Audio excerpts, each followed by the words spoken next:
சரி, ரைட்டு. இப்போ அப்படியே நம்ம நல்ல பிள்ளைகளாக எந்திரிச்சு நிற்க போகிறோம். சங்கீத பகுதி ஒரு சுருக்கமாக ஒரு சங்கீத வேலைக்குள்ளே கடந்து போக போகிறோம். நம் சபையை சார்ந்த உடன் ஊழியக்காரர் அன்பு தேவ மனிதர் சாம் பிரதர் முன்பதாக வந்து இந்த நாளில் ஒரு சங்கீத பகுதியை நம்ம மத்தியில் கொடுப்பார்கள். எழுந்திருப்போமா? சங்கீதம் 98ஆம் சங்கீதம் எல்லாரும் முறையாக வாசிப்போம். சங்கீதம் 98. கர்த்தருக்கு புதுப்பாட்டை பாடுங்கள், அவர் அதிசயங்களை செய்திருக்கிறார், அவருடைய வலது கரமும் அவருடைய பரிசுத்த புயமும் இரட்சிப்பை உண்டாக்கினது.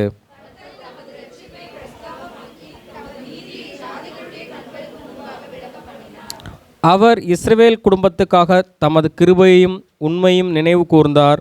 பூமியின் எல்லைகளெல்லாம் நமது தேவனுடைய இரட்சிப்பை கண்டது.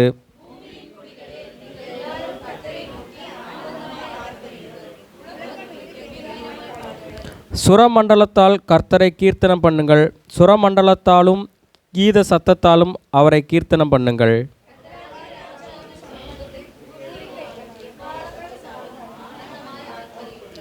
சமுத்திரமும் அதன் நிறைவும் பூச்சக்கரமும் அதன் குடிகளும் முழங்குவதாக.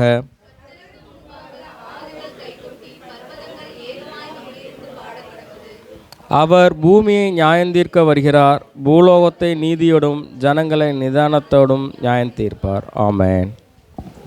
இன்னைக்கு நம்ம 98வது சங்கீதத்தை பார்க்க போகிறோம். ஒரு சின்ன சங்கீதம்தான், ரொம்ப பெரிய சங்கீதம் அல்ல. ஒரு 9 வசனங்களை உடைய ஒரு சின்ன சங்கீதம்.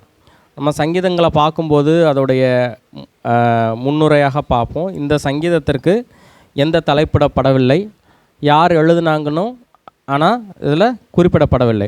ஆனால் இந்த சங்கீதம் வந்து ராஜரீக சங்கீதம் அப்படின்னு சொல்லப்படுகிற சங்கீதம். அதாவது ராஜாக்களை பற்றி பாடுகிற, நம் கடவுளை தேவனை ராஜாவாக நாம் உருவகித்து பாடுகிற ஒரு சங்கீதமாக இருக்கிறது. அதனால் இந்த சங்கீதம் வந்து என்னென்னா ஒரு விதமான ராஜரீக சங்கீதம் அப்படின்னு சொல்லி அழைக்கப்படுது. இந்த சங்கீதத்தை நம்ம ஒரு 3 காரியங்களாக பிரிக்க முடியும். 1லேருந்து 3 வசனங்கள் வந்து அதிசயங்களை செய்கிற தேவன் என்றும், 4 முதல் 8வது வசனம் வரைக்கும் தேவனை நம்ம எப்படி ஆராதிக்க வேண்டும்ங்கிற காரியத்தை குறித்தும், 9வது வசனம் அவருடைய வருகையை குறித்தும் இருக்கக்கூடிய காரியங்களை நம்ம பார்க்குறோம். முதல் வசனம் என்ன சொல்லுது? கர்த்தருக்கு புதுப்பாட்டை பாடுங்கள். அப்போ கர்த்தர்னா யார்? கடவுள். அவருக்கு என்ன பாட்டை பாடணுன்னு இருக்கு? அப்போ பழைய பாட்டை பாடக்கூடாதா? இல்லையா? நிறைய சங்கீதங்களில் பார்த்தீங்கன்னா புது பாட்டை என்ன பண்ணுங்க பாடுங்கள்னு இருக்கும். அதாவது இதுக்கு அர்த்தம் வந்து பழைய பாடல்களை பாடக்கூடாது என்பதல்ல, தேவனுடைய மகிமையை குறித்து நம்ம எப்போ வேணாலும் பாடலாம். இதோட அர்த்தம் என்னென்னா, கர்த்தரால் நிறைவேற்றப்பட்ட ஒரு புதிய வெற்றியை என்ன பண்ணுறாங்க, கொண்டாடுவதற்காக பாடக்கூடிய பாடல்கள்.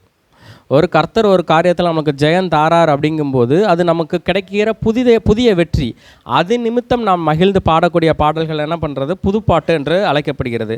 அப்போ கர்த்தருக்கு புதுப்பாட்டை பாடுங்கள். ஏன் அவருக்கு பாடணுமா? அவர் அதிசயங்களை செய்திருக்கிறார், அவருடைய வலது கரமும் அவருடைய பரிசுத்த புயமும் என்னத்தை உண்டாக்கினது? ரட்சிப்பை உண்டாக்கியது.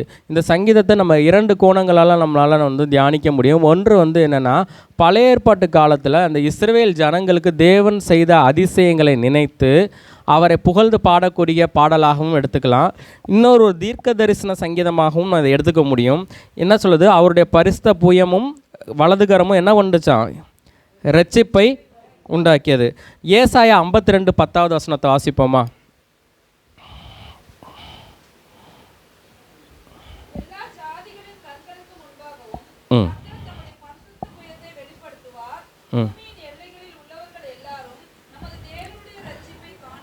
நல்லா கவனிங்க. கர்த்தர் தமது பரிசுத்த புயத்தை என்ன பண்ணுவாராம்? வெளிப்படுத்துவார். அதனால என்ன கிடைக்குதான்? அடுத்த வசனம் என்ன சொல்லுது? தேவனுடைய இரட்சிப்பை காண்பிக்கத்தக்கதாக பரிசுத்த புயம் வந்து இரட்சிப்பை கொடுக்கிறார். யார் அந்த பரிசுத்த புயம்? ஏசாயா 53 1 2 வசனங்களை வாசிப்போமா?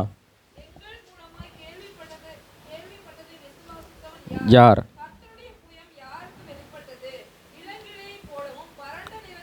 போதும். கர்த்தருடைய புயம் யாருக்கு வெளிப்பட்டது? அந்த புயம் என்னன்னு அடுத்த வசனங்களில் கொடுக்கப்பட்டிருக்கு. யார்? அவர் தான் நம்முடைய ஆண்டவராகிய இயேசு கிறிஸ்து. இயேசு கிறிஸ்துவோடைய வருகை என்னத்தை உண்டாக்குதான்? இரட்சிப்பை உண்டாக்குது. அந்த இரட்சிப்பை உண்டாக்குவதன் நிமித்தம் அந்த நம்மளுக்கு வாழ்க்கையில் செய்கிற அதிசயங்கள் நிமித்தம் நான் என்ன பாட்டை பாடணுமா? புது பாடல்களை பாடணும். நம்ம ஏற்கனவே வெளிப்படுத்தலில் நம்ம பார்த்துருக்கோம். 5ஆம் அதிகாரம் 8 முதல் 10 வசனங்களில் அங்கே வந்து என்ன பாட்டு பாடுறாங்களா? புது பாட்டு பாடுறாங்க. ஸோ ஆண்டவராகிய இயேசு கிறிஸ்து பரிசுத்த புயமாக நம்மளுடைய வாழ்க்கையில் என்ன பண்ணியிருக்கிறாரு? அதுக்கு தான் நம்ம என்ன கொண்டாடுறோம்? கிறிஸ்துவின் பிறப்பை என்ன பண்ணுறோம்? நம்ம கொண்டாடுறோம். அந்த ரட்சிப்பு நம்மளுக்கு வெளிப்பட்டது. நம்ம எப்படி அந்த ரட்சிப்பு வெளிப்பட்டது? நம்ம எப்படி இருக்கும்போது அந்த ரட்சிப்பு வெளிப்பட்டது? பாவிகளாக இருக்கும்போது. இன்னும் ஒரு காரியம் மேலே நம்ம சொல்ல முடியும். நம்ம சன்மார்க்கமாய் அல்ல, நம்ம பாவிகளாக அல்ல, நீதிமான்களாக அல்ல, சத்துருக்களாக இருக்கும்போதுன்னு இருக்குது. எப்படி இருக்கும்போது தான்? நீங்களும் நானும் சத்துருக்களாக இருக்கும்போது தேவனுடைய அன்பு என்ன பண்ணது? இயேசு கிறிஸ்துவின் மூலமாக இந்த உலகத்தில் என்ன பண்ணுறது? வெளிப்பட்டது. அதை தான் நம்ம என்னவாக கொண்டாடுறோம்? கிறிஸ்துவின் பிறப்பாக கொண்டாடுறோம். கர்த்தர் தமது ரட்சிப்பை பிரஸ்தாபமாக்கி தமது நீதியை ஜாதிகளுடைய கண்களுக்கு முன்பாக என்ன பண்ணார்? விளங்க பண்ணினாரா இல்லையா? இதையும் நம்ம 2 கோணங்களில் பார்த்தா, பழைய ஏற்பாட்டில் தேவன் வந்து எகிப்திலிருந்து மக்களை மீட்டு கொண்டு வரும்போது அவர் பலத்த புயத்தினால் செய்த ரட்சிப்பையும் பார்க்க முடியும். நம்மளுடைய புதிய ஏற்பாட்டில் தேவன் நமக்கு என்னவா இருக்கிறாரு? நீதியாக ஜாதிகள் கண்களுக்கு முன்பாக விளங்கினாருன்னு நம்ம என்ன பண்ண முடியும்? பார்க்க முடியும். அவர் இஸ்ரவேல் குடும்பத்துக்காக தமது கிருபையும் உண்மையும் நினைவு கூர்ந்தார். பூமியின் எல்லைகளெல்லாம் நமது தேவனுடைய ரட்சிப்பை கண்டது. நல்லா கவனிங்க. இஸ்ரவேல் குடும்பத்திற்கு கிருபையும் உண்மையும் நினைவு கூர்ந்தார். ஆனால் அவருடைய ரட்சிப்பு எங்கே வெளிப்பட்டது? லூக்கா 2ஆம் அதிகாரம் 30வது வசனத்தை வாசிப்போமா?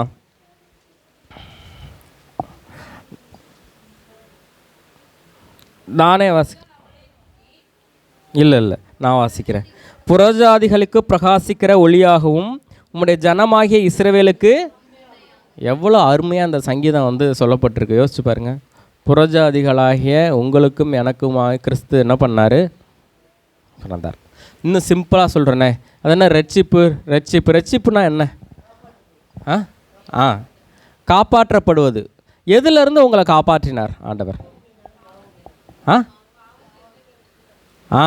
வெரி சூப்பராக சொல்கிறீங்க. எதில் காப்பாற்றினார்? நிறைய காரியங்கள் இந்த உலகத்தில் நம்ம காப்பாற்றப்படுகிற காரியங்கள் இருக்குது. மெயினாக சொல்லக்கூடிய 2 காரியங்கள் என்னென்னா, உங்கள் சத்துருக்களின் கைகளிலிருந்து உங்களை காக்கிற தேவன் ரட்சிப்பு.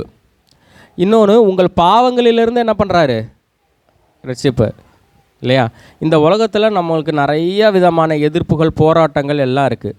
அதிலிருந்து காக்கப்படுவது ஒரு காரியம். இன்னொரு காரியம் என்னென்னா, இந்த உலக வாழ்க்கை இதோட முடிஞ்சிடும். இதுக்கப்புறம் இன்னும் என்ன இருக்குது? ஒரு நித்திய வாழ்க்கை இருக்குது. அந்த வாழ்க்கைக்கு தேவையான ரட்சிப்பு உங்களை இன்னைக்கு பாதுகாக்கிறவர் யார்? அந்த ரட்சிப்புக்கு நேரம் வழி நடத்துகிறவர் யார்? இயேசு கிறிஸ்து. ஓகே.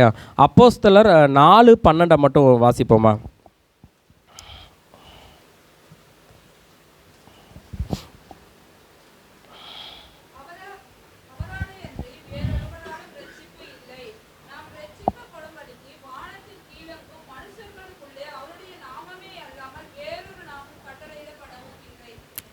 இயேசு கிறிஸ்து இல்லாமல் உங்களுக்கு என்ன இல்லை? ரட்சிப்பு இல்லை. வேறு தெய்வங்கள் இந்த உலகத்தில் என்ன பண்ணல? ரட்சிக்கப்படும்படி நமக்கு கொடுக்கப்படவில்லை. நாம் இந்த உலகத்தில் நம்ம சார்ந்து வாழ்வதற்கு இருக்கிற ஒன் ஆஃப் த காட் கிடையாது. ஒரே தெய்வம் யார்? இயேசு கிறிஸ்து. அப்போ அந்த இயேசு கிறிஸ்துவை நாம் சார்ந்து வாழும்போது இந்த உலகத்திலையும் அவருடைய நாமம் அல்லாமல் வேறு நாமம் நமக்கு என்ன பண்ணல? கொடுக்கப்படலை. ஸோ உங்கள் வாழ்க்கையில் நீங்கள் ரட்சிப்பை கண்டடைய ரட்சிப்பு வேண்டுமென்றால் நம்ம யாரை சார்ந்து கொள்ளணும்? இயேசு கிறிஸ்துவை சார்ந்து கொள்ளணும்.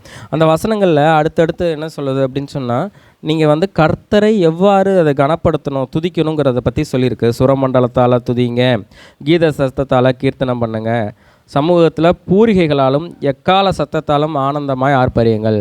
எக்காலம் யாரெல்லாம் எடுத்துகிட்டு வந்திருக்கீங்க? ஆமாம், ஒருத்தர் தான் எடுத்துகிட்டு வந்திருக்காங்க போல். எக்காலம் பார்த்துருக்கீங்களா? டிவியில் கூட பார்த்தது இல்லையா?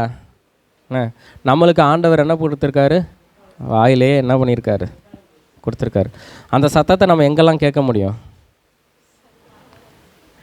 சந்தையில், கொலாயடியில், மீன் மார்க்கெட்டில், வெரி குட், மீன் மார்க்கெட்டில் கர்த்தரை உயர்த்துவதற்காக கொடுக்கப்பட்ட நம்ம வாயிலேருந்து வர்ற சத்தம் எக்காலம் என்ன. அதனால் நம்ம என்ன பண்ண முடியும்? தேவனை உயர்த்த முடியும். இன்ஸ்ட்ருமெண்ட் நல்லது தான், பைபிளில் இன்ஸ்ட்ருமெண்ட்ஸ் பற்றி கொடுக்கப்பட்டிருக்கு. ஆனால் நம்மள்ட்ட இருக்கிற இன்ஸ்ட்ருமெண்ட் என்னது? போன தடவை பார்த்தேன், 10 நரம்புள்ள வீணை. 10 நரம்பு எல்லாம் வச்சுருக்கா? கையில் இருக்கா? எல்லோரும் கை கொண்டு வந்திருக்கீங்களா? 10 நரம்புள்ள வீணை ஏன்னா எக்கால சத்தம் நம்ம வாயிலேருந்து புறப்படுகிற வார்த்தைகள் மூலமாக தேவனை என்ன பண்ணணும்? நம்ம ஆர்ப்பரிக்கணும். எதுக்காக ஆர்ப்பரிக்கணும்? அவர் செய்த எல்லா நன்மைகள், இந்த சங்கீதம் என்ன சொல்லுதோ, அவர் செய்த அதிசயங்களுக்காக நம்ம என்ன பண்ணணும்? அவரை ஆர்ப்பரிக்கணும். 2வது, அவர் நமக்கு பாராட்டின ரட்சிப்பு. என்ன ரட்சிப்பு? 2 விதமான ரட்சிப்பு. சத்துருக்கள் கையிலிருந்து நீங்களாக்கி மீட்ட ரட்சிப்பு, பாவத்திலிருந்து நம்மை மீட்ட ரட்சிப்பு. ஓகே. சமுத்திரமும் அதன் நிறைவும் பூச்சக்கரமும் அதன் கொடிகளும் முழங்குவதாக.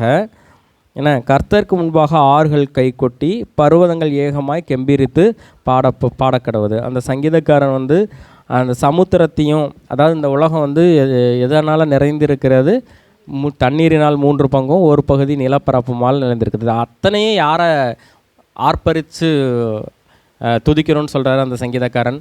கர்த்தரை என்ன பண்ணணும்? துதிக்கணும். ஏன்னா அவர் பூமியை நியாயந்தீர்க்க என்ன பண்ணுறாரு? வரார். ஏற்கனவே இயேசு கிறிஸ்து வந்தார், அவர் நமக்கு ரட்சிப்பை கட்டளையிட்டார். திருப்பி இயேசு கிறிஸ்து என்ன பண்ண போகிறாரு? வரப்போகிறாரு. எதுக்கு வராரு? அவர் பூமியை நியாயந்தீர்க்கிற வருகிறார். பூலோகத்தை நீதியோடும் ஜனங்களை என்ன பண்ணுவார்? நிதானத்தோடும் என்ன பண்ணுவார்? நியாயம் தீர்ப்பார். ஸோ இந்த சங்கீதத்தோடைய மைய கருத்து என்னென்னா, அவர் அதிசயங்களை செய்கிறவர், அவர் ரட்சிப்பை கொடுக்கிறவர். ரட்சிப்பை கொடுக்குற ரட்சகர் யார்? இயேசு கிறிஸ்து. லூக்கா 2:11 மட்டும் வாசிப்போமா?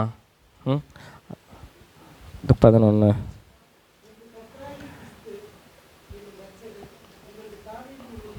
நான் என்ன சொன்னேன்? இந்த சங்கீதத்தில் ரட்சிப்பு, பாதுகாப்பு கொடுக்குறவர், பாதுகாவலர், ரட்சகர்னு சொன்னேன். இங்கே என்ன அந்த வசனம் சொல்லுது? கிறிஸ்து என்னும் ரட்சகர். உங்களுக்கு இன்றைக்கி ஒரு நல்ல செய்தி என்னென்னா, இயேசு கிறிஸ்து பிறந்திருக்கிறார். எப்படி? குழந்தையாவா? பிறக்கும்போது குழந்தையாக பிறந்தார். எதற்காக பிறந்தார்? உங்களுக்கு ரட்சிப்பை வழங்குவதற்காக பிறந்தார். ஆண்டவர் தாமே இந்த வசனங்களை ஆசீர்வதிப்பார்.